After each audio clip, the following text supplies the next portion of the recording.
Picture this. A World Cup team boards a charter flight. They cross an international border.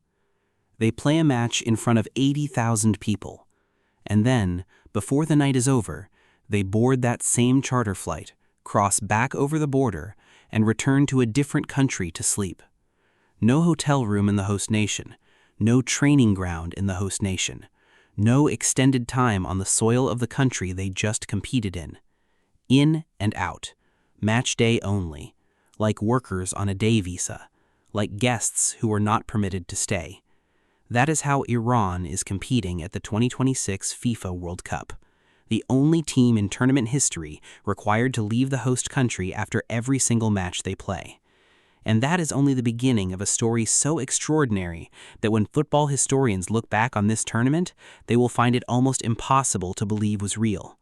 Stay with us, because what Iran has been asked to endure to reach this World Cup, and what is still being done to them now that it has started, is unlike anything this sport has ever witnessed. To understand the full scale of what is happening, you have to start in Tijuana, a Mexican border city directly across from San Diego, California, home to one of the busiest land border crossings in the world, and for the duration of the 2026 FIFA World Cup, the base camp of the Iranian national football team. Iran's National Guard were waiting when the squad's bus pulled into Tijuana's Caliente Stadium. Mexico's Federal Security Services had deployed dedicated protection for the Iranian delegation, escorting them through the city, securing their training facilities, treating them with the full hospitality of a co-host nation. Iran arrived there after an overnight flight from Turkey, where they had spent 3 weeks in a training camp, delayed from their original travel plans by visa complications that had consumed their preparation time. Their original base camp was supposed to be in Tucson, Arizona, inside the United States, just like every other World Cup team. But the reality of Iran's situation made that impossible. For every one of their 3 group stage matches, against New Zealand on the 15th of June in Los Angeles, against Belgium on the 21st of June in Los Angeles, and against Egypt on the 26th of June in Seattle, the Iranian squad travels by private charter flight from Tijuana, crosses the border into the United States on match day, plays their match, and flies back out to Tijuana before the night ends. They do not sleep in the United States. They are permitted to arrive 1 day before kickoff at the earliest. They return immediately after the final whistle. The logistical precision required for this arrangement is staggering. Transportation, security, customs procedures, FIFA protocols, charter flight scheduling, all of it has to be coordinated with perfect timing for a team already carrying the weight of everything else this tournament has thrown at them. Each border crossing is a potential bottleneck. Each transfer is a moment where something could go wrong. And unlike any other nation at this World Cup, Iran has no room for error, because the United States is not their home for the tournament. It never was. If you were following the story of this World Cup, every layer of it, not just the goals, subscribe now and hit the bell, because what we are about to tell you next is where this story becomes something else entirely. While all of this was being arranged, while Iran was training in Turkey, relocating to Tijuana, and coordinating daily border crossings for match days, another blow landed, one that may be the single most outrageous development in the history of the World Cup. Under FIFA's own regulations, every one of the 48 competing nations is entitled to receive and distribute 8% of the stadium capacity for their matches. That is thousands of seats per game, allocated to the federation, sold to their fans, non-negotiable under the rules FIFA wrote itself. Iran's federation had received that allocation. They had already begun selling those tickets. Iranian supporters, people who had made plans, arranged travel, booked accommodation, were expecting to be in Los Angeles and Seattle to watch their team. Then, 3 days before the tournament opened, those tickets were taken back, every single one. Not reduced, taken back entirely. Iran's Football Federation released a formal statement describing the move as something that deprives Iranian supporters of access to their lawful and official allocation of tickets, an action contrary to the spirit governing international competitions and the principle of equality among participating countries. The principle of equality among participating countries. written in plain language and directed at the organization that created the rule being broken. Iran's ambassador to Mexico had already made an extraordinary request to FIFA, asking that the federation's 3 group stage matches be moved from the United States to Mexico entirely. FIFA refused. The schedule, the governing body said, would not be changing. So, Iran stays in Tijuana, flies in on match day, plays, flies back out. No fans in the stadium from their official allocation, no base camp in the country where they compete, no guarantee of a return if they progress beyond the group stage. And then there's the question of who is actually in this squad and who is missing from it. Because the story of this Iran team at this World Cup is at its heart a story of extraordinary sacrifice and extraordinary loss. 17 of Iran's 26 players are home-based. They play their football in Iran's domestic league. Except that league has not been operating since February. It was shut down by the effects of the ongoing conflict, which means 17 of the players who will face New Zealand in Los Angeles on the 15th of June have not played a competitive football match in more than 4 months. They have been training, trying to stay sharp, working with their coaches in conditions that no footballers at any World Cup in history have had to deal with. They will step onto a World Cup pitch against a physically ready opponent representing their country, having not competed since February. The disadvantage is real, visible, and entirely beyond their control.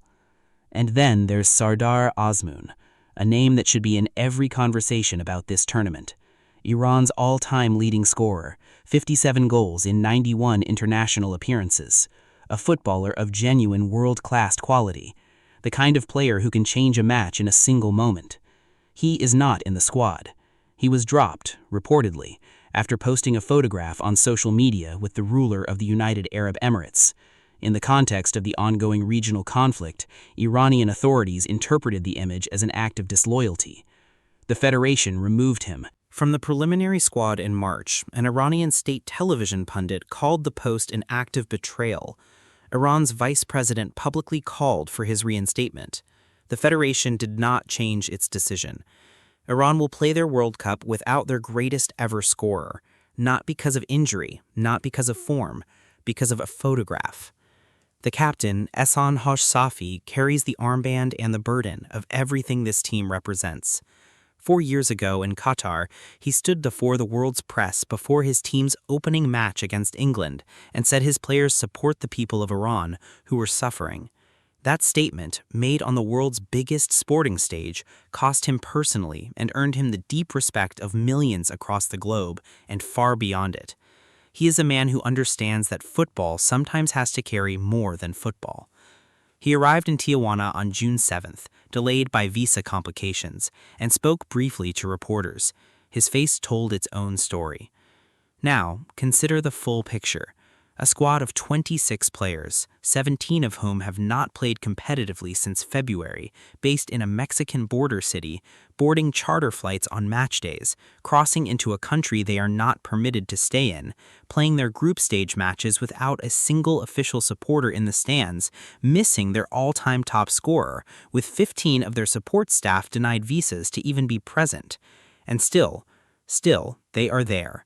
They chose to come. They qualified for this tournament on merit. They are 7th-time World Cup participants, and they will play their football with everything they have, because that is what footballers do. FIFA's response to all of this has been careful and consistent. The Secretary General met with the Iranian Federation president in Mexico and described it as a positive discussion. The governing body said it would continue dialogue to ensure the team's experience is positive. It confirmed, in the language of official statements, that it is not involved in the immigration processes of host countries. Not involved? The organization that chose the United States as a co-host nation, that accepted guarantees of access and participation for all competing teams, that distributed ticket allocations to all 48 federations, and then, in Iran's case, took them back 3 days before the tournament began? Iran had also formally asked FIFA to intervene, to move their matches to Mexico, to ensure their staff could be present, to uphold the principles their own regulations are built on. Mexico's president, Claudia Sheinbaum, said publicly that her country would have no problem hosting Iran's matches if FIFA agreed to it. FIFA said the schedule was not changing. The United States president had written on social media earlier in the year that Iran was welcome to play in the United States, but that he did not believe it was appropriate for them to be there for their own life and safety. That statement came from the leader of the country co-hosting 78 of the tournament's 104 matches. These are the conditions under which Iran are competing at the 2026 FIFA World Cup. When they walk out on Los Angeles Stadium on the 15th of June, having flown in from Tijuana that morning, having not slept on American soil, having no fans in the building from their official allocation, missing their greatest ever scorer, with 17 players whose last competitive game was in February, they will be doing something that no football team has ever done before, competing at a World Cup under terms that no other participant has ever had to accept. Whether they win or lose against New Zealand, whether they progress or go home after the group stage, the story of this Iran team at this tournament is already complete in one sense. It is the story of a group of footballers who refuse to let the world stop them from playing the game they love. No other team at this World Cup has been asked to show that kind of determination just to reach the starting line. And when Ehsan Haj Safi leads them out onto that turf in Los Angeles, charter flight behind him, Tijuana waiting on the other side of the border, no fans from home in the stands, the football world owes them its full, undivided attention. One thing is certain: when Iran plays, it will mean more than football.